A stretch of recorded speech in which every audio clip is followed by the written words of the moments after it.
In today's World Insight, Iran and Saudi Arabia in a China-mediated deal to mend relations. What does it mean for the Middle East to have two big players on good terms? What does better Iran-Saudi ties bring to the rest of the world?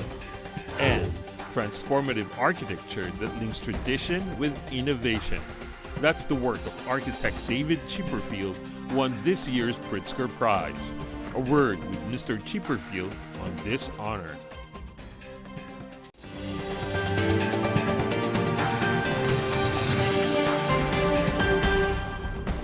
Hello and welcome to World Insight with me, Tian Wei. Chilly relations between Saudi Arabia and Iran thawed after 7 years of hostility. The two big Middle East players re-established diplomatic ties in a joint statement with China on March the 15th. The détente after dialogue and negotiations bodes well for regional stability, peace, and security. What does the diplomatic normalization mean to the world? What do we make of the different approach taken by China as a mediator? Let's loop in our panelists.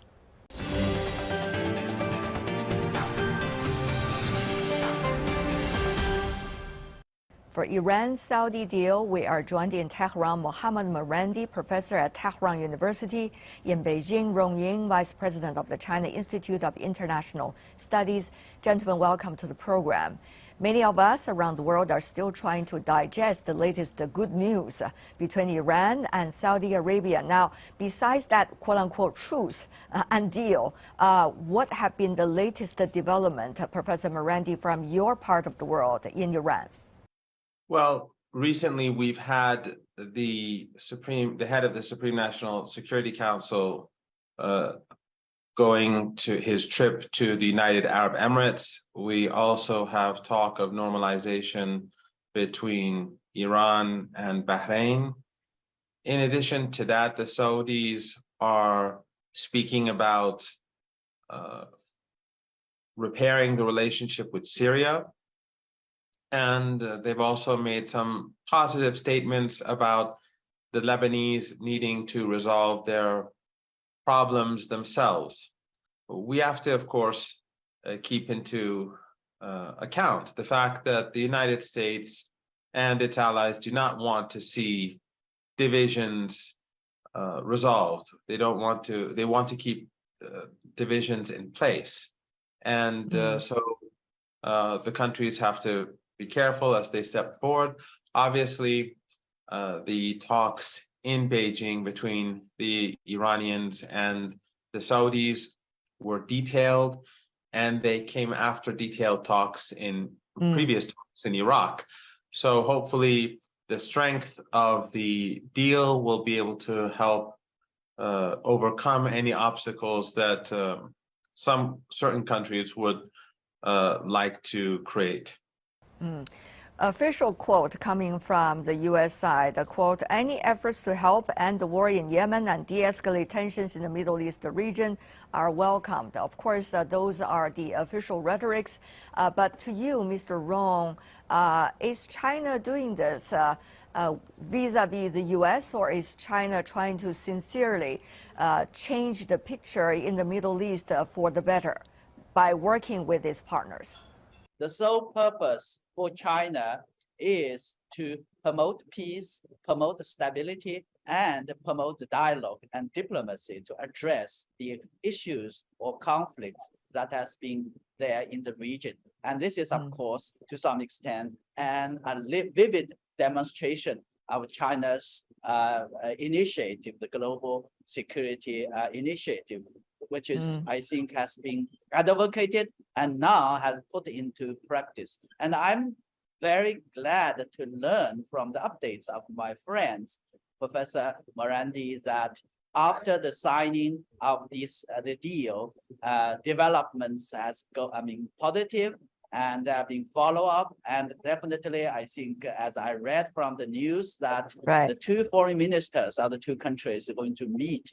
It is also part of their efforts to implement the deal. The United Nations, of course, also welcomed the Saudi-Iran rapprochement and thanked China for the role comes the quote coming from the spokesperson of the UN: good neighborly relations between Iran and Saudi Arabia are essential for the stability of the Gulf region. Having said that, though, there has to be some concrete step-by-step roadmap and the implementation of the roadmap or the roadmaps before we see real progress being made on the ground for the real and lasting stability in the region. Professor Morandi. That is obviously the case, and I'm sure that the reason why we had so many rounds of negotiations and intensive talks in Beijing was to deal with all those issues.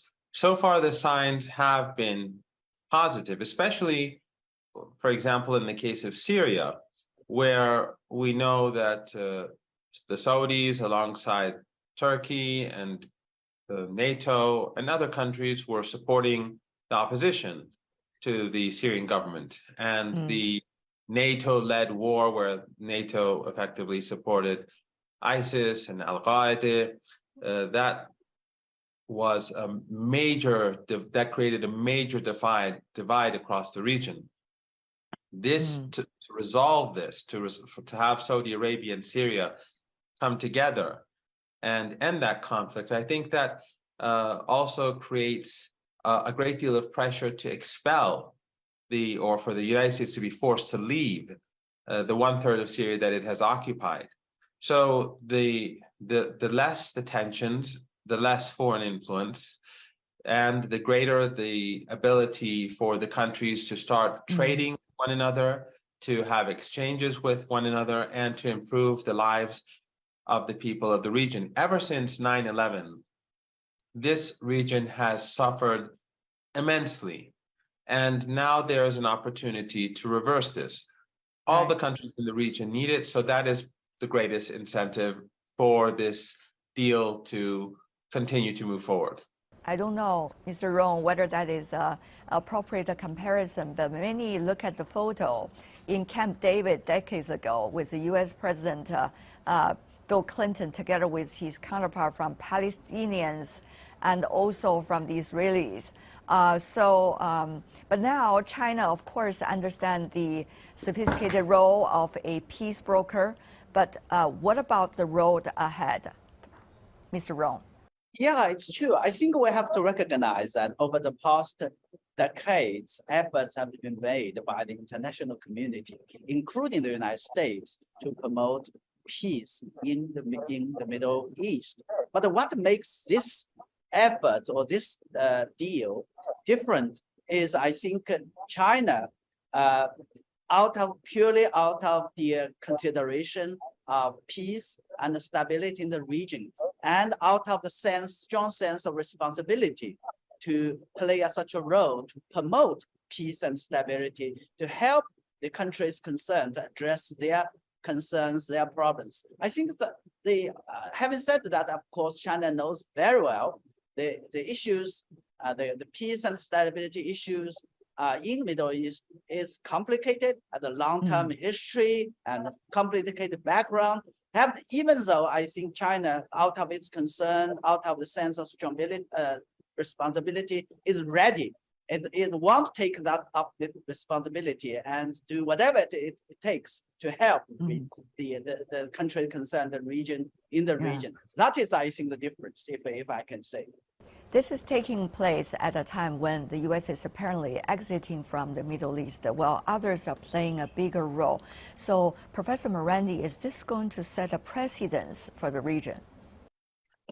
I think the reason why there is a move towards de-escalation and peace is because the United States is being forced to leave the region in a relative sense. The United States was never an honest broker. The reason why the peace between the Israeli regime and the Palestinians failed was because the United States never took real consideration for the Palestinian people, those who've been expelled from the land.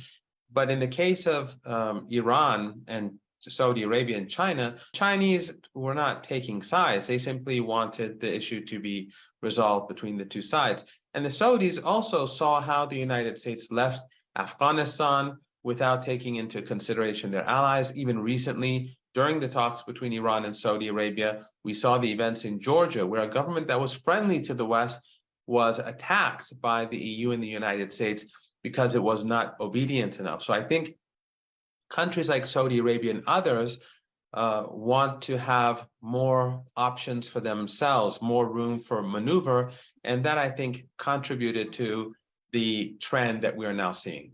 To you, Mr. Rong, also about that question. As a result of that, how much responsibilities do you see that China is now shouldering for the region? Well, I think, to be honest, I think it's quite a lot. For China, Okay. Instead of risk, China feels it's a responsibility. It's a responsibility as a responsible power. It's a responsibility, I think China feels it have to show that for the sake of peace and stability in the region.